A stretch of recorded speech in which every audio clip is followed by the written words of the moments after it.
According to the White House, the GOP proposal to raise the debt ceiling would force Americans on Social Security and Medicare to wait even longer to receive help and make college more expensive. U.S. taxpayers are paying for yet another manufactured debt ceiling crisis, and not for the last time either. Black Californians, yes, I said it, Black Californians hope that state reparations don't become yet another broken promise. 14 million mortgages are refinanced during the pandemic boom. That makes life very difficult for homebuyers. We're going to explain why on this video. And California, or I should say Colorado, they're trying to make it possible for more employees like Walmart and McDonald's workers to get this, to be able to accept tips. Can you imagine, feeling the social obligation to have to tip Walmart workers? That would be kind of weird. And if I only had $100 to invest, I'm going to share with you guys one stock that I would absolutely invest my $100 in. I'm going to share with you guys that information. Could be an ETF. It might be an index fund. It might be a stock later in this video. But guys, before we get started, please, if you're new to the channel, please consider subscribing to the channel and also smash that like button. I really, really would appreciate that. So let's talk about this GOP proposal here, right?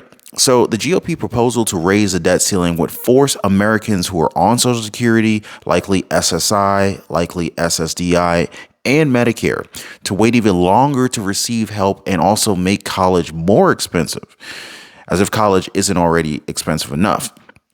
The Office of Management and Budget released a memo outlining the impacts of the GOP's debt ceiling. And under various scenarios, the OMB estimated that the federal programs could be cut by up to 30%. Now, this would include worse customer service times for Americans receiving Medicare and Social Security. Now, the Biden administration is sounding alarm over the Republicans' hopes to enact far-reaching spending cuts, saying that the contours of the GOP's plan would result in a 30% slash to a slew of very popular federal programs. Now, I would imagine that some of those popular programs might be Social Security, there might be SNAP and EBT benefits, who knows, whatever else, right? So in a memo, they're breaking down the math from the Office of Management and Budget, basically the Republicans' desired funding levels, right? So the GOP's latest line on spending is that it wants to maintain the same funding levels as fiscal year 2022. That of the funding is reflected in their narrowly passed House bill. You guys remember from a previous video, they did recently pass this in the House, but it's expected to be shot down once it gets into the Senate. So, that's where we stand on that one. Now, U.S. taxpayers are paying for yet another manufactured debt ceiling crisis. And unfortunately, this is expected to not be the last time that this is going to happen. So in what has become a very predictable cycle where policymakers meet under pressure to raise the debt ceiling, the legal limit on the amount of debt that the federal government can actually accumulate, in spite of the frequency with which this situation occurs, discussion around the debt ceiling is often shrouded in confusion. So the question is, why does the United States even have a debt ceiling to begin with, right? And what does it mean? What does it mean to raise it? How have debt negotiations changed over time? And what would happen if the debt limit was actually breached? Now, raising the debt limit is just a matter of paying bills that were already incurred. Very similar to, taking your American Express credit card, going to the mall, buying a bunch of stuff, and then when the bill comes in, not paying it. That would be the equivalent of not raising the debt ceiling. Now, the U.S. government is in constant need of borrowing, which is resulting from the very contemporary trend of running federal deficits. What I mean by that is, for every $4, for every $3 the government takes in, the federal government is spending $4.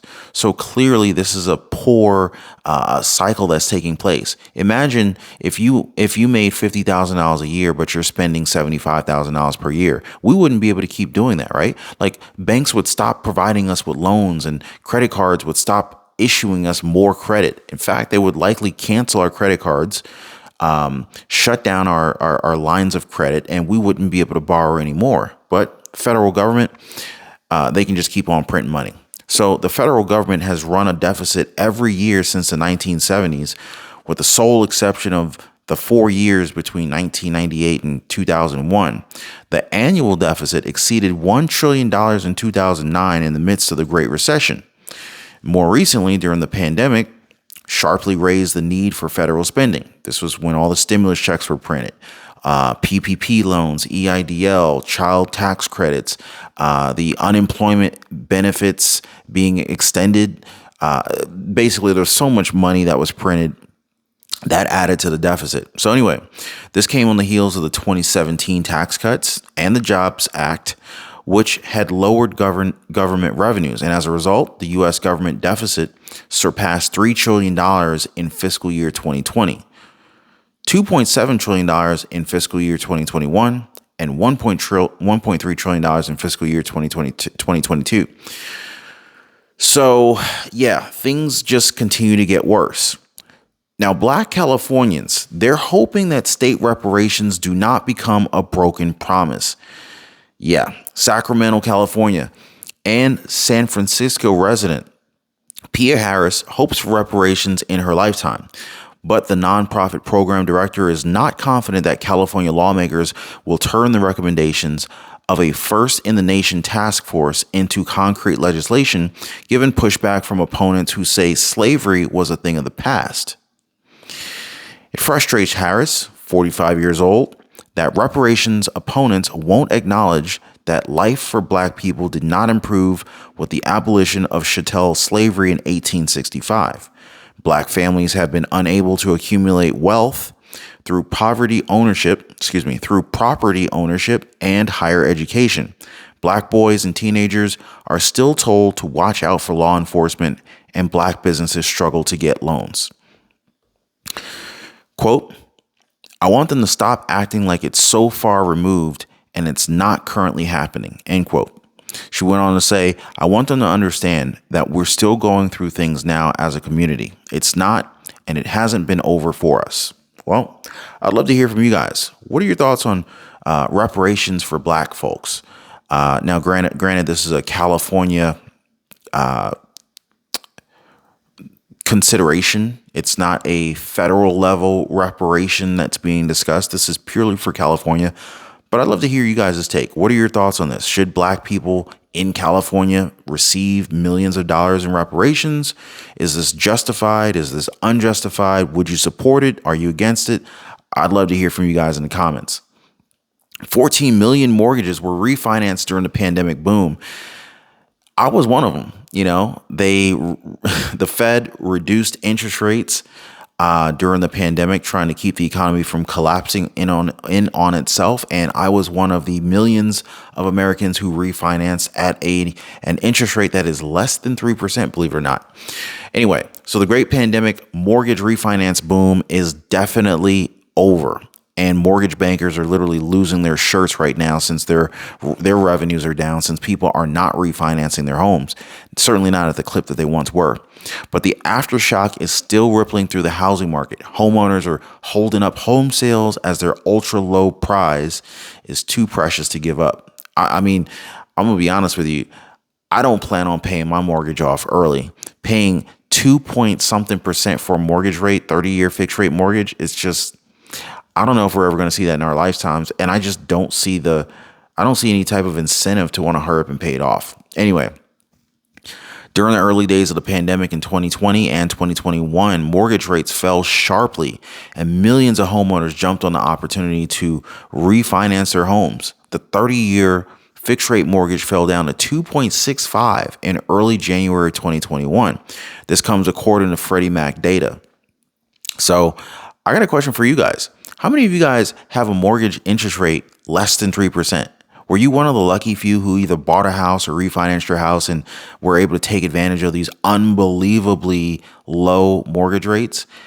I'd love to hear from you guys. Hit me up in the comment section down below. And if you guys, for my OG members, for my OG Ron Yates channel watchers, y'all remember back when you could get a mortgage for less than 3%. And I was telling you guys, you might want to hurry up and do this because this is not normal and it's not going to last. And sure enough, here we are. If you went to refinance your house today, you're probably going to be at like 6%, which is so much more expensive than, a year and a half ago.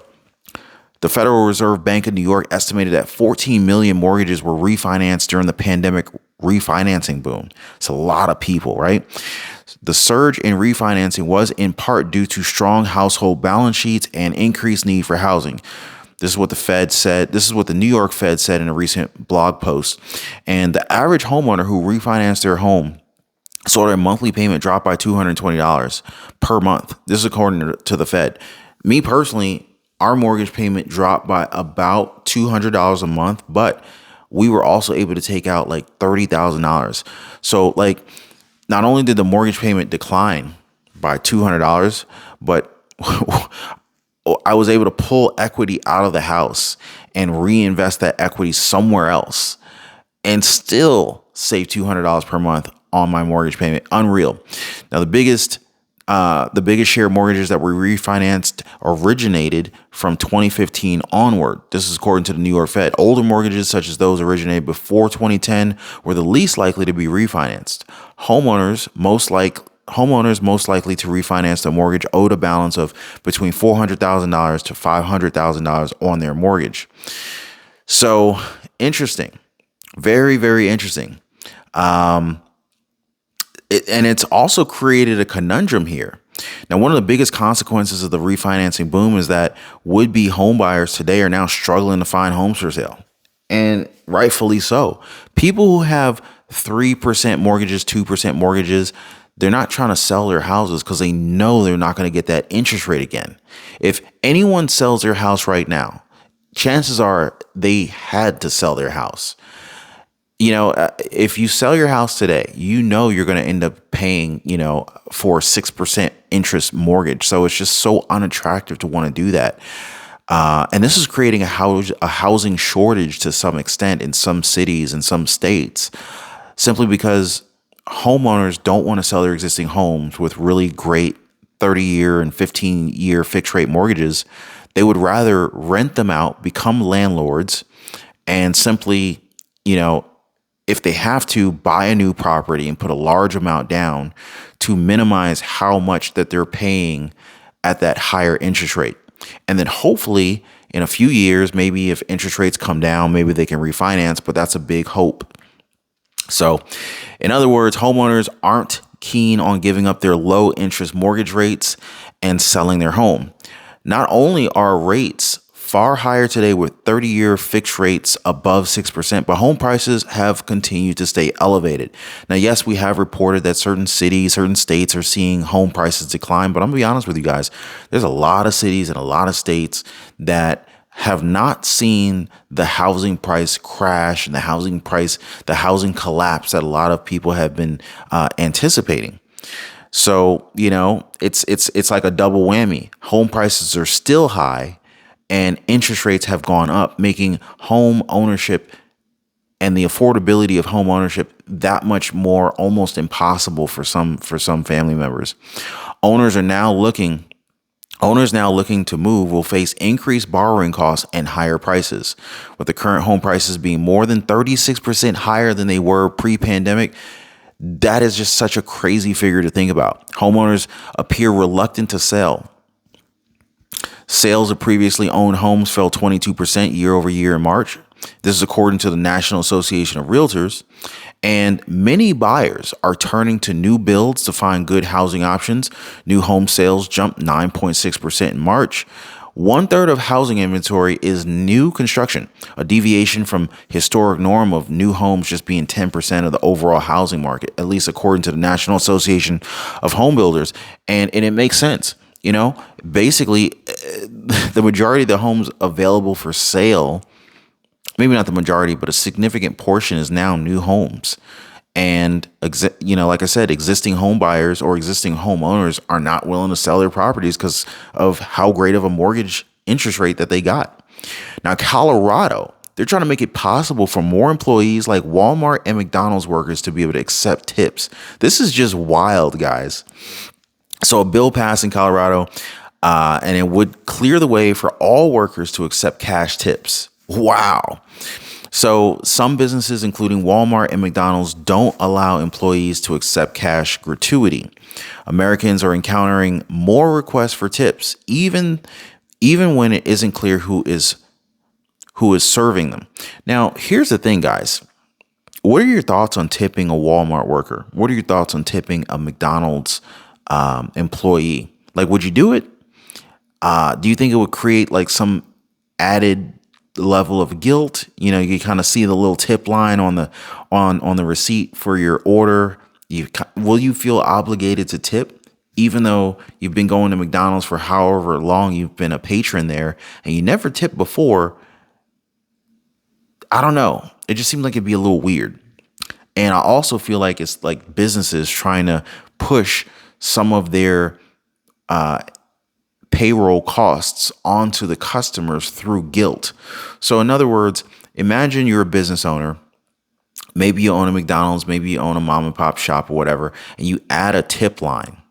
Now, if you know your employees are earning tips, maybe as an employer, you say to yourself, hey, maybe I don't have to pay my employees as much because they're getting tips.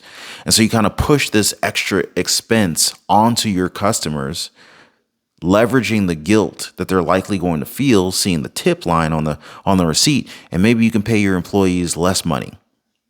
I don't know. I'm going to leave that for you guys. What do y'all think? Now, if enacted, this bill would keep an employer from taking adverse action against an employee who accepts a cash gratuity offered by a patron for the business. Now, here's the thing. I've gone to multiple different businesses over the years, and sometimes service is just so exceptional. Like sometimes I go to Publix and the service that I get from some of the workers at Publix are just over the top. Even Chick-fil-A, right? These are two companies that I've never, ever had a negative experience at, right? And sometimes I just want to tip one of these guys. And they're like, oh, no, I can't accept it. I can't take I can't take your tip, right? And it's messed up because, sometimes these people really deserve it and you want to tip them. And so this law could be cool because then it would allow some of these employees to accept a tip, whereas normally they couldn't. But at the same time, I feel like this could possibly backfire. Tipping has become more common at shops and restaurants, with many businesses adding a prompt asking for a tip to digital payment screens. But some businesses, including big names in retail, don't allow their employees to take cash tips from their customers. So anyway, now if I only had $100 to invest, where would I put it?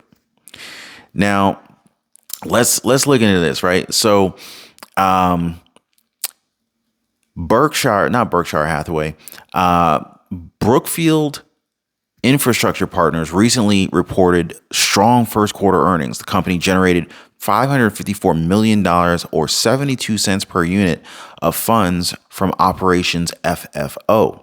Now that was 12% above their prior year period. Now that's pretty good growth for a company.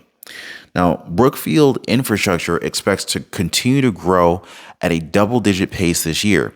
The company is benefiting from elevated inflation levels as a result of the Fed's inflation-linked contracts.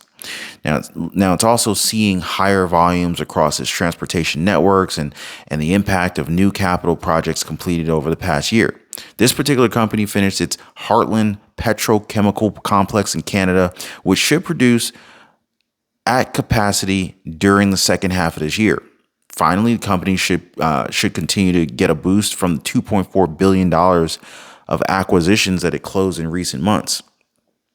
Now, these catalysts have the company on track to grow its FFO per unit at a double-digit pace this year, pushing it up to around $3 per unit for the full year, with the company's price around $36.25 per unit. Brookfield Infrastructure trades at 12 times its expected 2023 earnings. That's an attractive price. The S&P 500 trades at 18.8 times forward earnings. So if you look at the S&P 500 trading at almost 19 times earnings compared to Brookfield trading at 12 times its expected earnings for 2023, that definitely looks like a discount. So, and it looks like they're expecting more growth ahead. Now, this is not financial advice. I'm not a financial advisor. I'm not a tax advisor. I'm just sharing some information with you guys. You guys you're always recommended to do your own due diligence, do your own research, contact and gain advice and guidance from your own financial advisor. That I am not. So Brookfield Infrastructure is well positioned to continue growing at a healthy rate. Inflation, global economic growth, and the expansion projects should grow its FFO per unit at 6% to 9% annual rate of return over the long term. Meanwhile, the company appears to likely be able to deliver organic growth near the upper end of that range in the near term. Inflation remains elevated, and another sizable expansion project is coming online next year as the semiconductor giant Intel finishes 2 fabrication plants Brookfield is helping to finance. Man, this might be something. And it also looks like it might be an attractive income stream. So those growth drivers will supply Brookfield's infrastructure with plenty of fuel to sustain its attractive distribution. Now, the company currently yields 4.2%. Now, that's higher than the 3.3% yield from the economically equivalent Brookfield Infrastructure Corporation solely because of the valuation disconnect between the two entities. And it's also well above the 1.7% dividend yield that you'd get from the S&P 500. Do I want to invest in this one? Well, I'll tell you what. I'm a big fan of ETFs. I'm a big fan of index funds. They offer diversification, low fees, and you can, pick up these ETFs and index funds from, any of your favorite brokers, Vanguard, TD Ameritrade, E-Trade, M1 Finance, Webull, all your favorites, right? Charles Schwab. You could also pick up stocks from any of those platforms and online brokerages as well. I would have to definitely look into this one a little bit further, but it definitely looks like something worth looking into. So if I had $100 to invest, if I only had $100 to invest, would I put it all on black? Who knows? Anyway, I hope you guys got some value out of this video. If you did, drop me some likes, consider subscribing to the channel, and leave me some comments. Just say hello if that's all you want to say. I would really love hearing from you guys. I appreciate you, and have a great one.